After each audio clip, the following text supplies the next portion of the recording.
My name is Miguel Bohr, and this is my video on initiatives and referendums in Arizona. Right. Number one is provide the basic definitions of initiatives and referendums.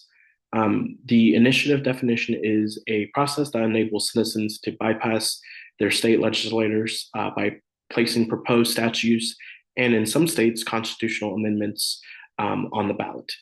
Now, referendum is the principle or practice of submitting to the popular vote a measure passed on or even proposed by a legislative body or initiated by the popular initiatives. The citizens can then choose between the two on the ballot. So they have options. Number two, explain how initiatives and referendums are created. The initiatives are created by the people of the state, its citizens, who take an active role in creating the draft and then must petition it to add it to the ballot and so that they can vote on it. While the referendum originates from the government and legislative branch, legislation then submits it to the people for the vote of approval. So main difference is that one is very much citizen based and the other is actually government based on the elected legislative branch members that the citizens elected. Number three, compare and contrast a initiative and referendum. Again, as stated above, the main difference, right, between initiative and referendum is that the initiative is made by the citizens of the state and then submitted for voting, while a referendum is made by the government and then added to a selection of options when it comes to voting. A comparison, again, to both is the initiative and referendum is that both are made to increase the enabling of citizens to be more hands-on on with the democratic legislation rules, right? So it gets more hands-on than just voting. It tries to enable them to actually vote on what they want the state to do. Now, number four, discuss the pros and cons of each. The pros of initiative is that it does increase the participation of the public, right? They are the ones who are proposing the ideas to try to get it voted in.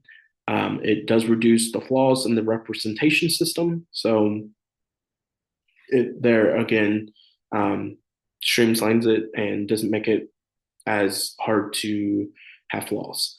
Number three is the correction in legislators for even if they did have sincere intentions, but it wasn't for the people, they can go in and remove that person and have the best wishes for the individuals who needed it. Now, the cons of initiative is that initiatives can be very poorly written because they again are done by the people, and they cannot sometimes be clear enough. They're sometimes are very broad or have a lot of complex, bullet points of the overall arching theme or idea of what the person who initiated the proposed idea. So a lot of times they can get messy. The second con of initiative is that the sheer number of the complexity of the issue at hand, then the voter has to vote on it in the ballot, and a lot of times they could get confused. But the most big idea, right, the biggest con to the initiative process is number three, which is the most common criticism of the initiative process is called tyranny of the majority. Now, that says it all in its name. It refers to a majority group that may restrict or hinder minority groups that are not willing to go out and vote. In this case, what it's saying is that there might be a rich and powerful body of people, or even middle class people, right, that have a lot of more potential to go vote and and get the proposed idea actually into law rather than having the minority get a say in what they also want to be passed by law, right? A lot of times, the minority groups, unfortunately, don't comprehend everything that is proposed because, again, it's very complex and a lot of times they're not worded very correctly and can get complex because there's many ideas in the overarching body of the main idea that the proposed idea or the owner of the proposed idea put into place. So that is the main criticism of tyranny over the majority. Now, when it comes to the pros of referendum, um, referendum can help re-engage voters with politics and democracy. Referendum can also be used to resolve political problems, especially over a divided issue. Now, this is the second one. The reason why it can help, particularly help the citizens over a divided issue, is that the legislative branch, when it comes to voting, gives two options. Instead of bickering and arguing and not getting results that are needed, the majority party, whoever voted on the one of two options or even one of three options, whatever one that is the one that gets put into law. And it solves the divided issue on a particularly hard subject, right? So that is number two. Now,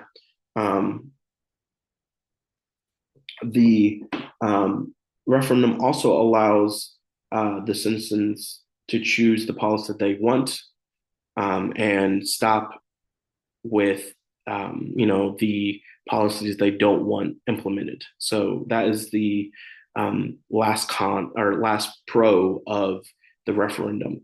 Now, when it comes to the cons of referendum, it undermines the role and importance of elected representatives. So a lot of times, if the party of citizens are not satisfied with the representative that they elected, a lot of times they just remove them from power, right? And instead of giving him or her a chance to rectify the mistake or even um, let the solution be figured out, they just remove them. So a lot of times it undermines the power of the elected individual. Number two, voters do not have a well-rounded part of information that is necessary to make an informed decision when it comes to voting. So a lot of times you will see when it comes to the ballots that um, the proposed idea is not well thought out, or there's not enough information there for the voter to make a well-informed decision that may change the state of the actual state itself. So a lot of times the voters do not have a clear idea of what they're actually voting on. Lastly, elected representatives try to avoid unpopular decision making and to keep their power. So, like stated before, the citizens of Arizona and a lot of times just other states that also have a initiative and referendum state will a lot of times just throw out their elected representative um, because of unpopular decisions. Well, to bypass that and to keep in power, a lot of elected representatives try to avoid unpopular decisions so they could just go by a biased idea and then to keep their power. So, again, not a great idea as they just try to appease everyone. Um, but lastly, the last question is explain how initiatives and referendums support the idea of direct democracy as outlined in the Arizona Constitution. The initiatives and referendums processes are essential to direct democracy, which is outlined and essential to the Arizona Constitution. The direct democracy part of Arizona's constitution allows citizens to have the right to directly be involved in the political process, which is very important, right?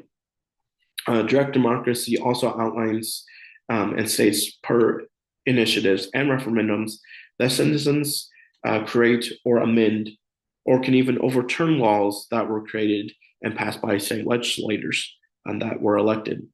Part of the initiatives and referendums, which are included in the direct democracy and are part of the Arizona Constitution, the citizens must become directly involved in the political process.